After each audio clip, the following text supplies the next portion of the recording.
Good morning class 11। आज हम business study का चैप्टर नंबर 4 पढ़ रहे हैं। That is business and service sector, यानी कि व्यवसाय और सेवा क्षेत्र। इसके पहले मैंने आप लोगों को एक्टिविटीज़ बताई हैं, कौन कौन से कॉन्सेप्ट होते हैं, कौन कौन से एक्टिविटीज़ होती हैं फर्स्ट चैप्टर में। सेकंड चैप्टर में मैंने आपको फॉर्म्स बताए हैं कि बिज़नेस के कितने प्रकार होते हैं, और उसके बाद मैंने आपको सेक्टर बताए हैं। अब मैं आप लोगों को एक और सेक्टर हमारा रह जाता है, सर्विस सेक्टर और बिजनेस एंड, क्योंकि आज की डेट में जो भी है सारे बिजनेस जो है वो किसी सर्विस के थ्रू ही चलते हैं। तो सर्विस सेक्टर के बारे में मैं अब आपको बता रहा हूँ कि सर्विस सेक्टर क्या होता है। तो व्यवसाय के बारे में तो आप लोगों ने जान लिया है, लेकिन अब हम बात करते हैं सर्विस की। तो सर्विस का मतलब ये होता है कि जैसा कि आप अध्ययन कर चुके हैं कि उत्पादित वस्तु को उपभोक्ता तक पहुंचाने के लिए उनका संग्रहण, एकत्रीकरण, संग्रहण, परिवहन, बीमा एवं वित्तीय व्यवस्था के रूप में कार्यों को संपन्न करना होता है। इन्हीं कार्यों को पूर्ण करने के लिए जिन सेवाओं की आवश्यकता होती है उन्हें ही व्यावसायिक सेवाएं कहा जाता है।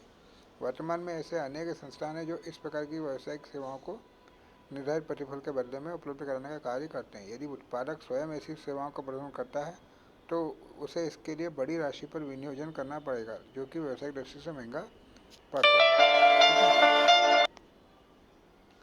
तो क्या होता है कि अब मैंने जैसा कि बताया आप लोगों को कि सर्विस सेक्टर में क्या आ गया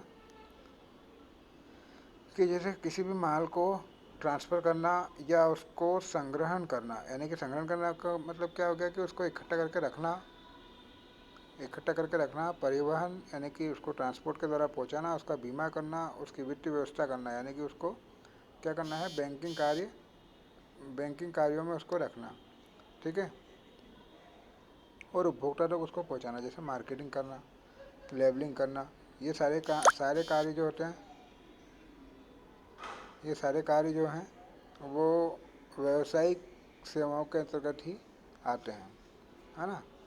तो अगर बिजनेसमैन खुद अगर इन सब चीज़ों को करने लगेगा तो क्या होगा कि इसके ऊपर जो है ज़्यादा से ज़्यादा खर्चा आने लगेगा, तो जो कि बिज़नेस को नुकसान भी दे सकता है। तो थोड़ा बहुत क्या होता है कि कमीशन बेस अगर काम कर दिया जाए, थोड़ा बहुत अगर कमीशन बेस काम कर दिया जाए तो सामने वाली कंपनी जो काम करेगी वो क्या होती है कि कमीशन बेस काम करती है, तो वो कमीशन जो होता है वो थोड़ा देना देता है, तो उससे बिज़नेस को प्रॉफिट होता है।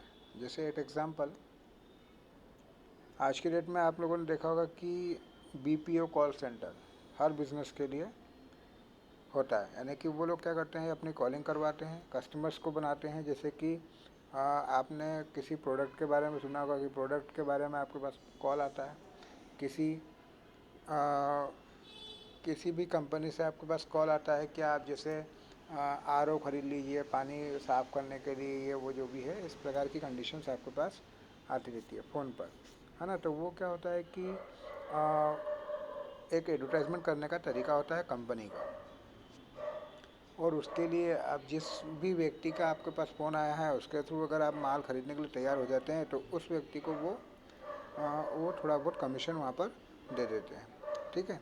अब अगर इस चीज़ के लिए मार्केटिंग वो खुद करने लग जाए, अगर कोई बंदा वो है जो खुद अगर मार्केटिंग करने लग जाएगा तो फिर मार्केटिंग में क्या होता है कि पैसा ज़्यादा लगने लग जाता है। तो ये हमारी सेवाएं होती हैं। अब सेवाओं की विशेषता क्या होती है कि सबसे पहले तो ये इनविजिबल होती है, यानी कि ये अदृश्य होती है। तो इन सेवाओं को हम केवल महसूस कर सकते हैं, इसका आदान प्रदान तो होता है लेकिन हमको ये दिखाई कभी नहीं देती है। उदाहरण के लिए जब हम पेट्रोल क्रय करने जाते हैं तो उसका उपभोग जो होता है, उसका उपभोग तो हम कर लेते हैं, किंतु किसी सिनेमा हॉल में जब हम मूवी देखने जाते हैं तो केवल हमें आनंद आनंद का अनुभव होता है, ठीक है।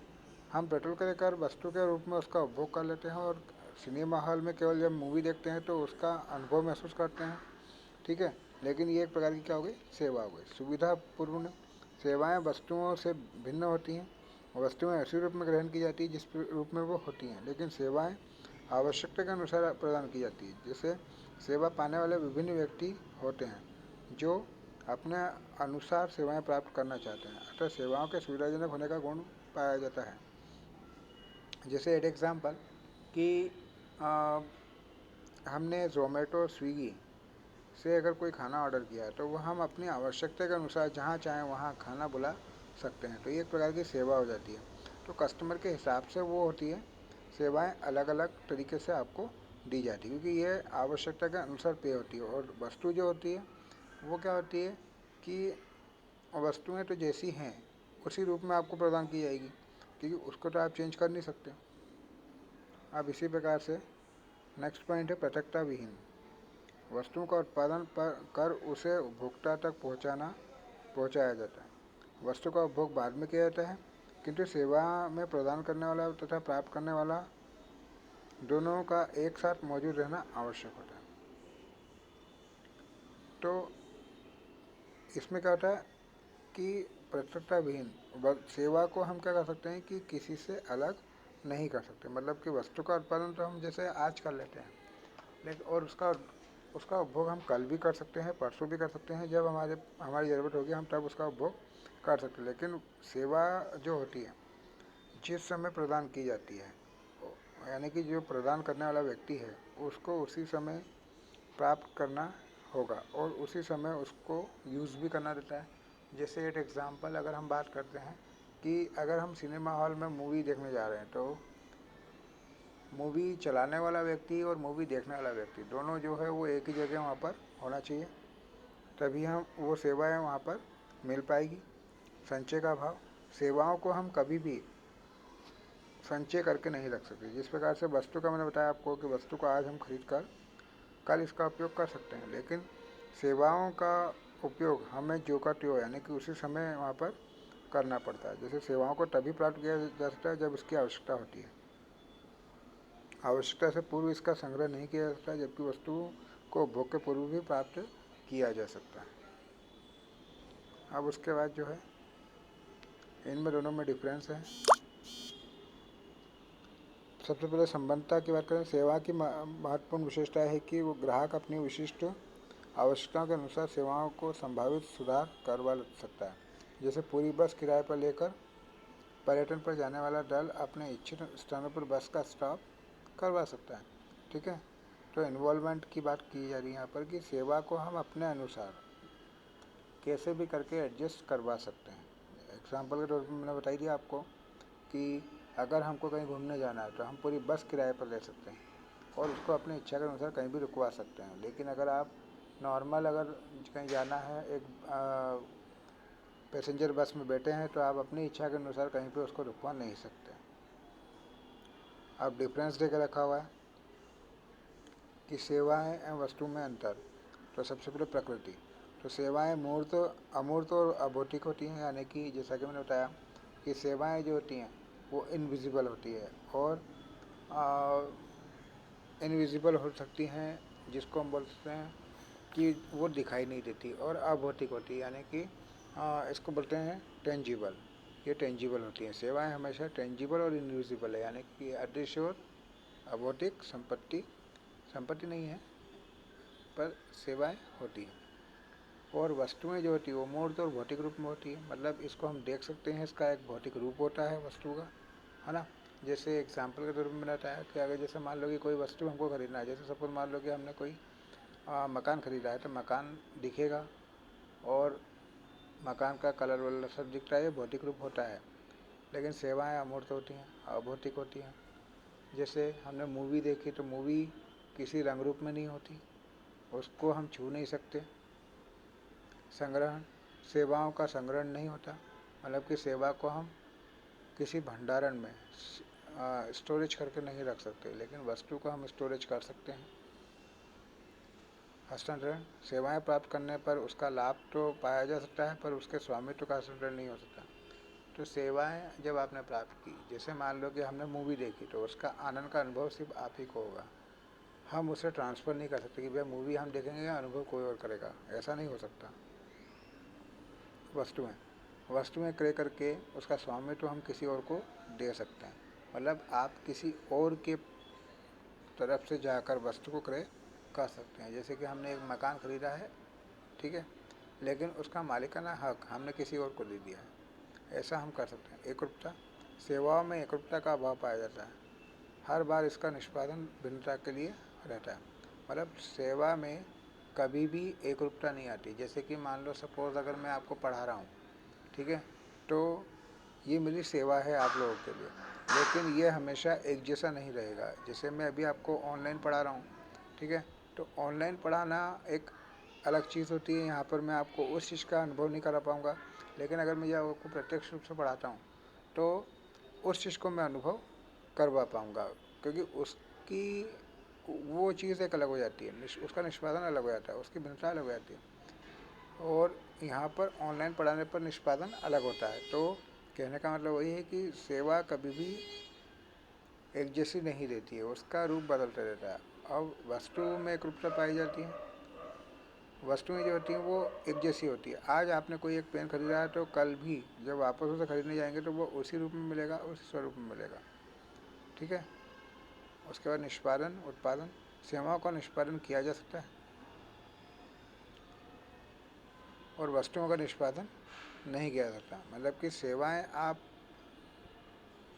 जो होती हैं उसका परफॉर्मेंस बेटर हो सकता है। मतलब कि जो सेवा मैंने आपको दी, जैसे कि मैं आपको पढ़ा रहा हूँ अभी, तो मैं आप उसको बेटर और तरीके से पढ़ा सकता हूँ। मैं कोशिश कर सकता हूँ कि मैं बेटर तरीके से पढ़ाऊँ आपको। वस्तुओं का उत्पादन जो है, प्रोडक्शन करते हैं, तो वस्तुओं को सिर्फ हम बना सकते हैं। अभिन्नता, सेवाओं के निष्पादन और उपभोग की क्रिया साथ साथ संपन्न होती है। तो सेवाएं जो होती है, जिस समय परफॉर्मेंस होती है उस समय आपको इसको कंज्यूम भी करना पड़ता है। मतलब कि जिस समय हम सेवा दे रहे हैं, यानी कि जिस समय हम आपको पढ़ा रहे हैं उस समय आपको पढ़ना भी पड़ेगा। ऐसा नहीं होगा कि जैसे हमने आपको अभी पढ़ा दिया और आप कल पढ़ेंगे, कि ठीक है हम स्टोरेज करके रख लेते हैं तो हम कल पढ़ेंगे। लेकिन अभी क्या है, ऑनलाइन पढ़ाई हो रही है, तो हो सकता है कि आप ये वीडियो जो है, इस वीडियो को आप सहज कर रख लें, क्योंकि फिर यहाँ पर क्या होगा कि एक प्रकार की वस्तु के रूप में काम आ रहा है, क्योंकि अभी वो आपके मोबाइल के अंदर है और मोबाइल एक वस्तु है, ठीक है। लेकिन अगर जब हम आपको प्रत्यक्ष रूप से पढ़ाते हैं तो जिस समय हम आपको पढ़ा रहे हैं उसी समय उस चीज़ को आपको सुनकर समझना पड़ेगा, ठीक है। तो आप उसको उसकी अभिन्नता है ये कि आप उसका निष्पादन और उपभोग एक साथ करते हैं, और वस्तु का उत्पादन और उपभोग साथ साथ नहीं होता। तो जैसे कोई वस्तु, जैसे कि मान लो कि अभी मैंने आपको पढ़ाया, अब ये वीडियो आपको जो सेंड होगा, ठीक है, तो वो वीडियो को हम क्या है कि एक तरीके से सहज कर रख लेंगे। जैसे कि मैंने उत्पादन तो कर दिया इसका, अब इसका उपभोग जो है वो आप बाद में भी कर सकते हो, ठीक है। तो ये हमारे दोनों में अंतर है। अब टाइप ऑफ सर्विसेज की बात करें अपन, तो 3 प्रकार की सर्विसेज होती हैं। एक होती है व्यक्तिगत सेवा, सामाजिक सेवा, व्यावसायिक सेवा, ठीक है, यानी कि पर्सनल सर्विस, सोशल सर्विस और बिजनेस सर्विस। तो व्यक्तिगत सेवाएं क्या होती, कि जब हम व्यक्ति विशेष या व्यक्ति समूह को दी जाने वाली सेवा व्यक्तिगत सेवा कहते हैं, ठीक है। इसमें एकरूपता का अभाव पाया जाता है, ये ग्राहकों की पसंद एवं आवश्यकता पर निर्भर करती है। जैसे दर्जी, धोबी, नाई, मनोरंजन, भ्रमण, जलपान ग्रह, डॉक्टर की चिकित्सा, शिक्षक का अध्यापन आदि सेवाएं जो होती हैं वो व्यक्तिगत सेवाओं की श्रेणी में आती है। इनमें घरेलू सेवाएं भी शामिल हैं। तो जब हम किसी व्यक्ति विशेष के समूह या किसी व्यक्ति विशेष से कोई सेवाएं प्राप्त करते हैं, ठीक है, तो वो व्यक्तिगत सेवा कहलाती है। जैसे कि आपको मैंने एग्जाम्पल के तौर पर बताया कि एक ग्राहक जो होता है, ग्राहकों को उनको पसंद के अनुसार वस्तु का उत्पादन करना, तो वो एक प्रकार की क्या हो गई, व्यक्तिगत सेवा हो गई, ठीक है। या डॉक्टर के द्वारा चिकित्सा करवाना, तो डॉक्टर भी एक व्यक्तिगत स्पेशल विशेष व्यक्ति हो गया। शिक्षक के द्वारा अध्यापन करवाना, तो वो भी एक समूह के रूप में आपको पढ़ाता है। फिर सामाजिक सेवाएं, सामाजिक एवं पारमार्थिक उद्देश्यों को लेकर स्वेच्छा से की जाने वाली समाज की सेवा सामाजिक सेवाएं कहलाती हैं। समाज के कमजोर, पिछड़े और सर्वहारा वर्ग के उत्पादन के लिए जीवन उपयोगी मूलभूत आवश्यकताओं के साथ शिक्षा और स्वास्थ्य की व्यवस्था करने के उद्देश्य से अनेक सरकारी एजेंसियां और गैर सरकारी एजेंसियां संगठन सेवाओं का प्रदान करते हैं। विभिन्न व्यवसायिक संगठन भी अपना ट्रस्ट गठित करके मानव सेवा के कार्यों को संपन्न करते हैं। तो समाज के लिए जो पारंपरिक और परमार्थिक उद्देश्य को लेकर, यानी कि समाज की सेवा के उद्देश्य को लेकर जब हम कोई वर्क करते हैं तो वो क्या कहलाता है, सामाजिक सेवा कहलाती है। जैसे कि किसी प्रकार के मंदिर, मस्जिद, गुरुद्वारे या कोई NGO जो होता है वो। ठीक है, अब हम बात करते हैं व्यावसायिक सेवाओं की। अब व्यावसायिक सेवा जो होती हैं, व्यावसायिक सेवा होती हैं जिनके अंतर्गत क्या होता है, कच्चे माल को हम पक्के माल में क्या करते हैं, तब्दील करके उपभोक्ता को क्रय कर पहुँचाते हैं, उपभोक्ता तक पहुँचाते हैं के क्रम में संपन्न की जाने वाली समस्त सेवाएं व्यावसायिक सेवा कहलाती है। जैसे कोई कच्चा माल बनाकर हम उसको पक्के माल में तैयार करके उपभोक्ता तक पहुँचाते हैं। ठीक है, अब इसमें बैंकिंग सेवा, अब इसमें बैंकिंग सेवाएं और बाकी सब आती हैं। ठीक है, तो बाकी सेवा क्षेत्र के बारे में मैं आपको कल बताऊंगा। ठीक है, आप इतना पढ़ लें।